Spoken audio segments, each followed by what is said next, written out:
ஏம்மா, நாங்க சொன்னபடி அந்த சாமுண்டீஸ்வரி கிட்ட போய் நடிச்சியா? நீங்க சொன்ன மாதிரி அப்படியே அந்த அம்மா கிட்ட போய் நடிச்சேன். அவங்களும் என் நடிப்பை நம்பி ஃபங்க்ஷனுக்கு வரேன்னு ஒத்துக்கிட்டாங்க. சூப்பர். இதைத்தான் நான் உங்ககிட்ட எதிர்பார்த்தேன். பரவாயில்லையே, பக்காவா செஞ்சுட்ட. சித்தப்பா,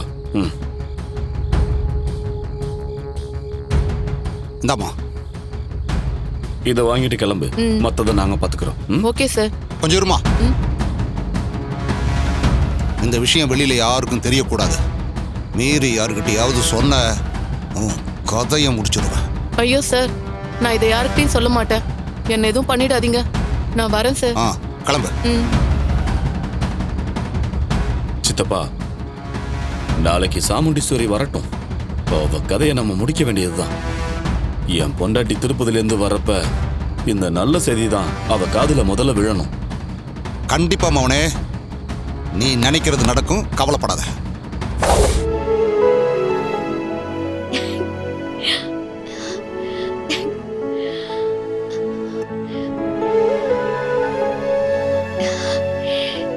என் செயின் காணாம போனதும் நகை கடைக்கெல்லாம் கூட்டிட்டு போய் செயின் எல்லாம் வாங்கி கொடுக்கறாரு. அக்கா சொன்ன மாதிரி அவர் என்ன விரும்புறாரோ, அதனாலதான் இதெல்லாம் செய்யறாரா?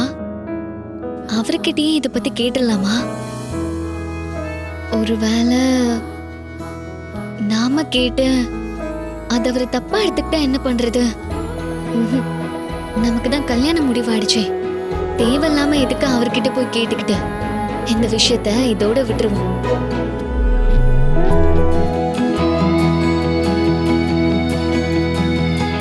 அம்மா, அம்மா. ரேவதி, அத்தை இப்பதான் பக்கத்து ஊருக்கு ஃபங்க்ஷனுக்கு போனாங்க. அஷிஷு, அம்மா காலையில ரூமுக்கு வந்தப்போ அங்கே போனை வச்சுட்டு போயிட்டாங்களே. ஐயோ ஐயோ, அம்மா கிட்ட போன் இல்லைன்னா எல்லா வேலையும் கெட்டு போயிடுமே. மாமா, நீங்க அம்மா கிட்ட போய் போனை கொடுத்துட்டு வந்துடுறீங்களா? சரி, குடுமா. ஸ்வாதி, மாமாவை எதுக்கு தொந்தரவு பண்ற? அம்மா போயிருக்கிற அந்த ஃபங்க்ஷனு அந்த ஊரை கிராஸ் பண்ணி தான் நான் ஆபீஸ்க்கு போவேன். அதனால நானே கொடுத்துறேன். உனக்கு ஆபீஸ்க்கு லேட் ஆயிட போதுமா? நான் போயிட்டு வரேன். அதெல்லாம் எந்த பிரச்சனையும் இல்ல மாமா, நானே அம்மாட்ட கொடுத்துறேன். சரி, ரைட். பார்த்து பத்திரம். ரேவதி, நான் வேணா உங்களை டிராப் பண்ணட்டுமா?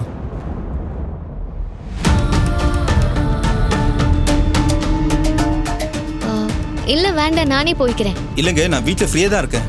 நான் டிராப் பண்றேன். ஹலோ, நீங்க வந்ததுல இருந்து இந்த வீட்டுல ஃப்ரீயா தான் இருக்கீங்க. அதான் அவங்களே போறேன்னு சொல்றாங்கல்ல, அப்புறம் எதுக்கு தொந்தரவு பண்றீங்க? நீ போமா. ஹலோ, இங்க பாருங்க, ரேவதி நான் கட்டிக்க போற பொண்ணு. நான் அவங்க கிட்ட தான் பேசிக்கிட்டு இருக்கேன். நீங்க எதுக்கு குறுக்குல வரீங்க? இங்க பாருடா, ஒருத்தவங்களுக்கு விருப்பம் இல்லைன்னா அவங்கள விட்டுறணும்.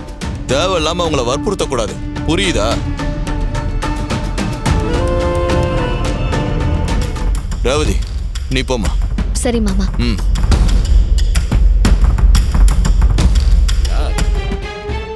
உன் வீட்டுக்கு ஒரு பொண்ணு அனுப்பி குழந்தைக்கு பேர் வைக்கிற ஃபங்க்ஷன் இருக்குன்னு சொல்லி உன்னை இங்க வர வச்சதே நாங்க தான். அட, இங்க குழந்தை யார் தெரியுமா? தோ என் சித்தப்பா தான்.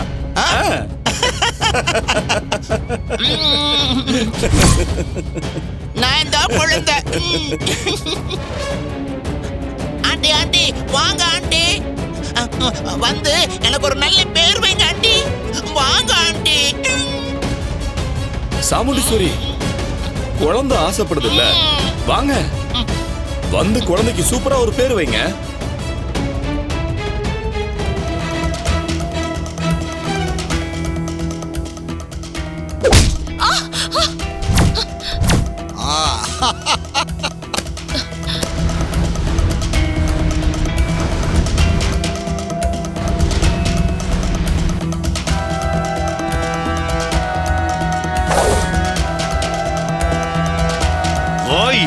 வீரவசனமா பேசிக்கிட்டு இருக்க. இன்னையோட உனக்கு ஒரு முடிவை கட்டுறேன். டேனி, டோரை க்ளோஸ் பண்ணு.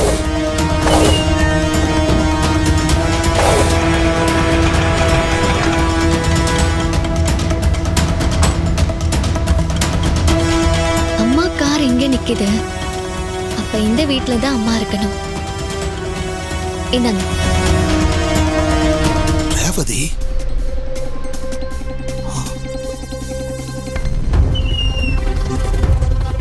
மௌனே, அந்த ரேவதி தான் வெளியே நிக்கிறா. ரேவதியா? சித்தப்பா, அவ எப்படி இங்க வந்தா? விஷயம் தெரிஞ்சுதான் வந்திருக்காளா இல்ல சாதாரணமா வந்திருக்காளா? ஆ? தெரியலையே மவனே. சரி, இப்ப நம்ம என்ன பண்றது? சித்தப்பா, வேற வழி இல்ல, அவளையும் முடிச்சிருவோம். ஆ? என்ன மவனே சொல்ற? அவளையும் முடிச்சிருவோமா? ஆமா சித்தப்பா, அவளையும் க்ளோஸ் பண்ண வேண்டியதுதான். என் சந்திராவை கை நீட்டி அடிச்சிருக்கா. நாங்க இன்னைக்கு பிரிஞ்சு வாழ அவளும் ஒரு காரணம். அம்மாவோட சேர்ந்து மகளையும் முடிச்சிடலாம். ரெண்டு நிம்மதியா போய் சேரட்டும். நான் என் பொண்டாட்டியை பிரிஞ்சு கஷ்டப்படுற மாதிரி அந்த டிரைவர் பயலும் இவளை பிரிஞ்சு கஷ்டப்படணும்.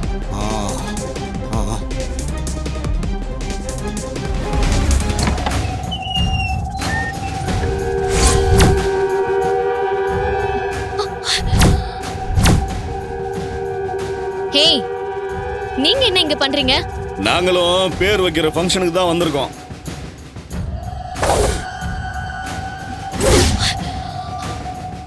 அம்மா, அம்மா, அம்மா, அம்மா, அம்மா, அம்மா, அம்மா, அம்மா, என்னாச்சுமா? அம்மா, அம்மா, எழுந்துருங்கம்மா. அம்மா, அம்மா, இங்க பாருங்கம்மா. டேய், என் அம்மாவை என்னடா பண்ணீங்க? ஏன் மயக்கமா கிடக்குறாங்க?